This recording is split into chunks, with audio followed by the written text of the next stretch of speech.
The Indonesian AirAsia Airbus A320 took off and flew over the thunderstorm-filled Jawa Sea for more than an hour, before the plane suddenly entered a state of aerodynamic stall. Without sending any distress signal by the pilots, the plane began to fall like a piece of metal at a very rapid rate of 20,000 feet per minute, and ended up colliding horribly with the ocean waters, killing everyone on board. Raise the plane, try to control, push up, push up. What was happening inside the cockpit? What happened between the captain and his assistant? Was the plane really turned off, or was it shot down by a thunderstorm?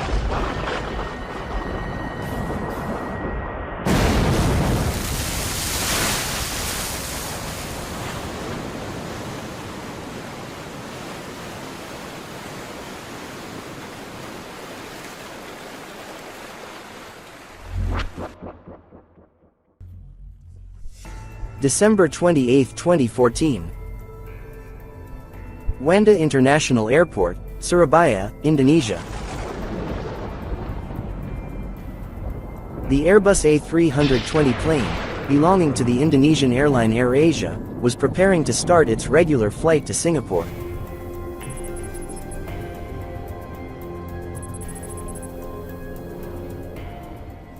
There were 155 passengers and 7 crew members on board. In the pilot seat of the plane was sitting Captain Arianto, 53 years old, of Indonesian nationality.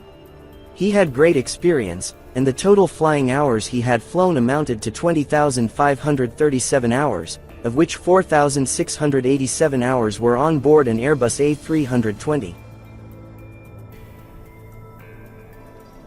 Captain Arianto began his flying career with the Indonesian Air Force, where he served as a fighter pilot from 1983 until 1993.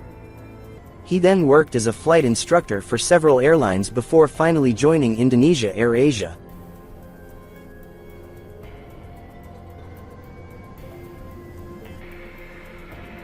The co-pilot is Remy Emmanuel, 46 years old, of French nationality. He originally worked as an engineer in Paris before fulfilling his childhood dream and becoming a pilot at the age of 44. His total flying hours reached 2,247 hours, including 1,367 hours on board an Airbus A320.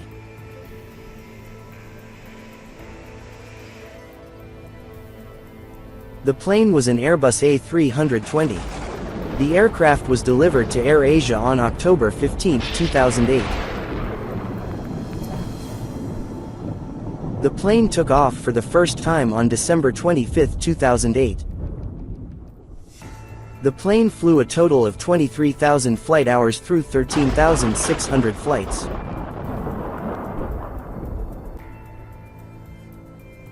Before departure, the pilots began discussing the weather on their route. Their route passed over the Java Sea, which on this day was surrounded by thunderstorms, and it was clear that they would spend a large portion of their flight dodging those storms as they headed towards Singapore.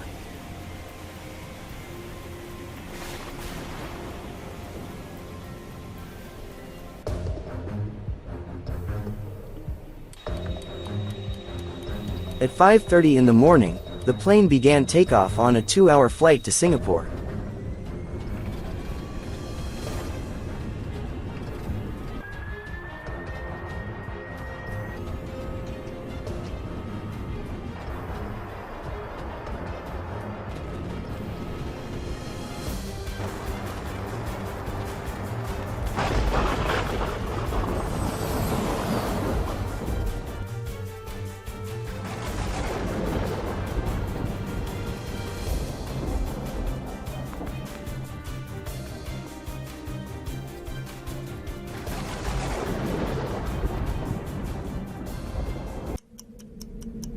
About an hour after takeoff, the plane was flying over the Java Sea at flight level 320 at an altitude of 32,000 feet.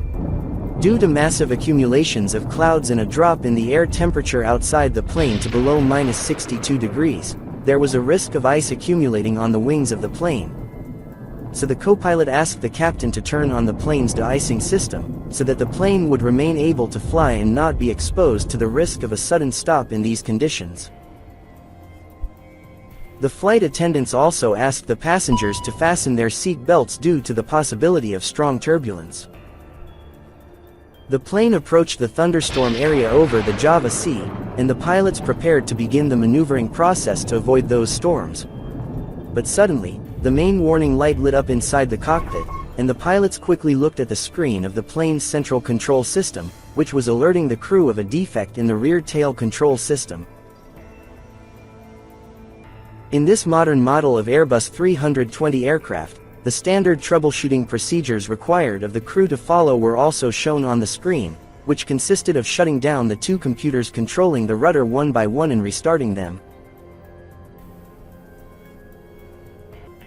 The captain implemented the procedures and restarted the two computers. Indeed, the problem was solved, the alarm sound disappeared, and both computers returned to work as usual again.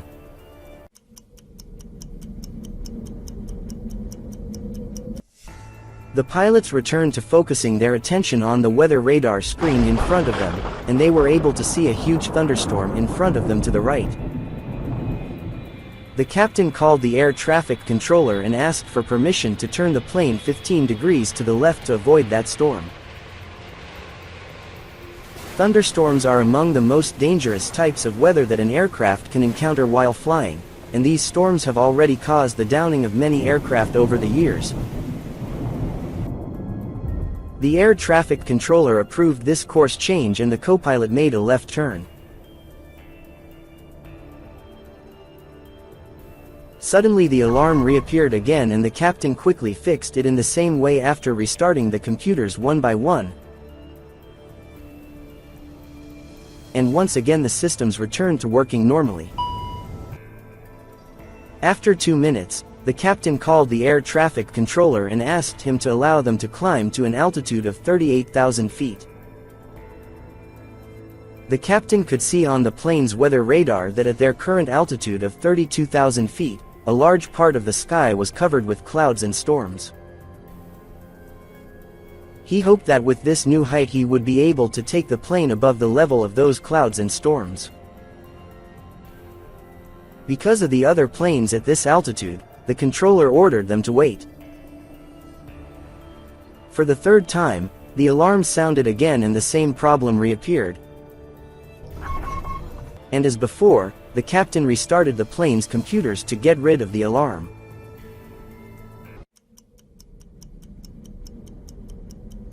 Two minutes later, the alarm sounded for the fourth time, and the plane's main control device sounded a chime and a warning light, which the pilots resolved in the same way.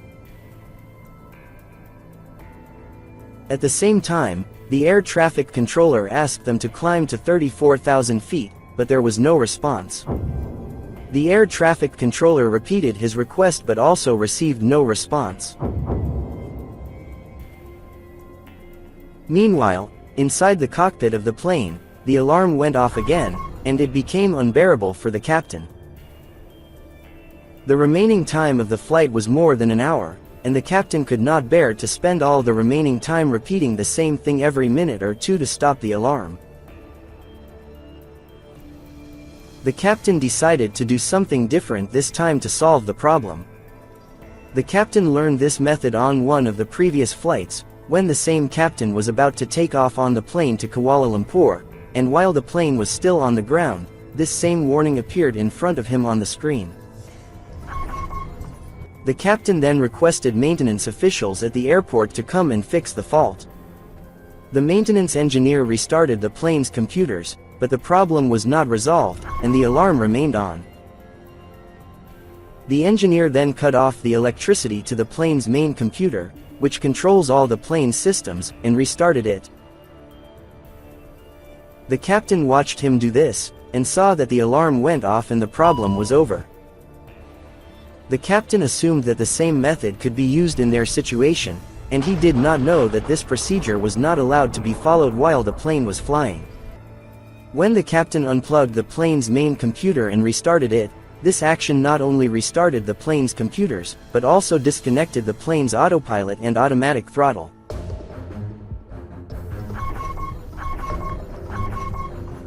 The flight mode on the aircraft has been changed from normal mode to alternate mode.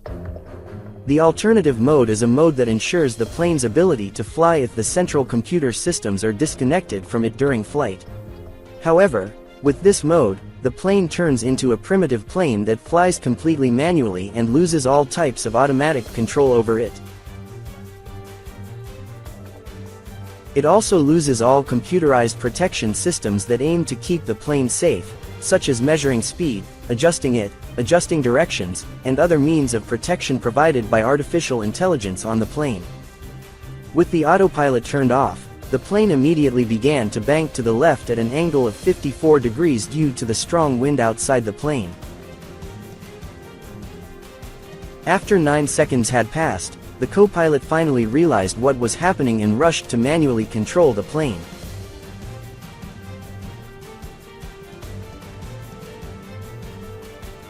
This rapid movement of the plane to the right caused the pilots to have an excessive feeling that the plane was deviating to the right while the plane was not deviating.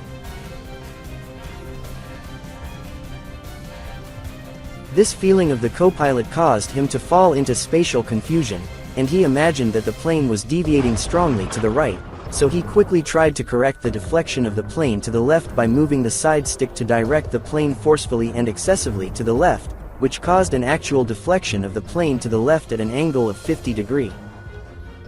While the co-pilot was moving the plane to the left, he was also, with his confusion, moving the steering stick backwards, which caused the nose of the plane to rise at an upward angle of 48 degrees, and the plane began to rise at an insane speed of 11,000 feet per minute, that is 5 times faster than what is usual at this altitude. Because the automatic safety systems on the plane were stopped, no warning about excessive speed appeared. The captain saw the nose of the plane rising strongly, so he quickly asked the co-pilot to lower, but his words were not clear. Pull down, pull down. With the co-pilot's confusion, he did not understand what the captain meant, and he continued to pull his side stick down, which meant continuing to raise the nose of the plane up, while the captain intended to pull the nose of the plane down by moving the steering stick up, but he used inaccurate words. The captain quickly worked to lower the nose of the plane using his side stick, but at the same time, the co-pilot was still raising the nose of the plane up with his side stick. Under normal circumstances, when the captain and his co-pilot give opposing commands to the plane, a warning sound appears to alert the pilots. But because the plane is flying in the alternate mode and the automatic safety systems are disconnected, no warning sound appears. At the same time, the captain believed that by simply moving his side stick and pressing the red control transfer button on it, control would be transferred to him automatically, as in the military aircraft he was flying. He did not know that he had to press the control transfer button on his stick continuously for 40 seconds until full control is transferred to him. The plane reached an altitude of 38,500 feet and its speed was decreasing until it stopped completely, and began to fall like a large piece of metal at an insane rate of descent of 20,000 feet per minute.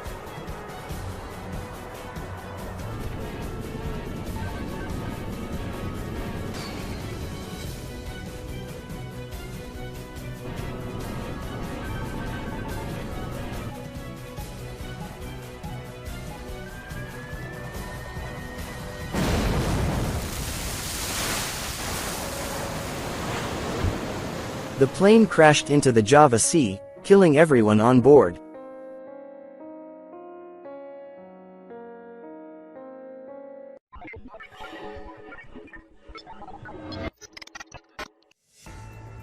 The investigation was conducted by the Indonesian Aviation Agency Office.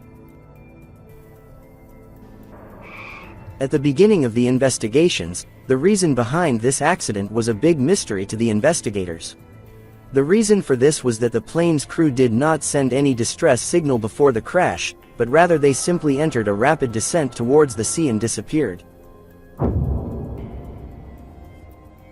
At first, all doubts were directed towards the weather, as this is not the first time that a plane has crashed due to thunderstorms, which were common along the route of Flight 8501. 2 weeks later, when the plane was finally located on the seabed, the flight data recorder and cockpit voice recorder were recovered and returned to the laboratory for analysis.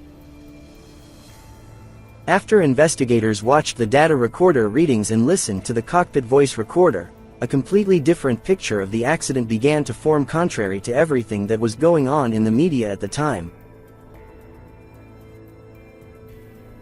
What actually happened had nothing to do with the weather at all. It was a surprise. The pilots disconnected the electricity from the plane during flight.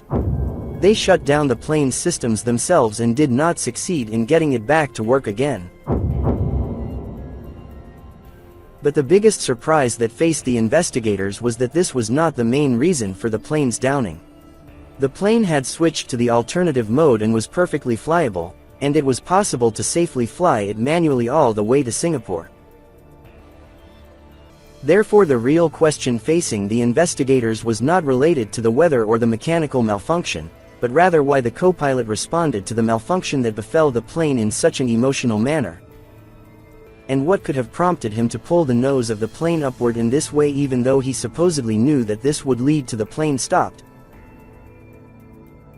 And also why the pilots could not understand each other to save the plane.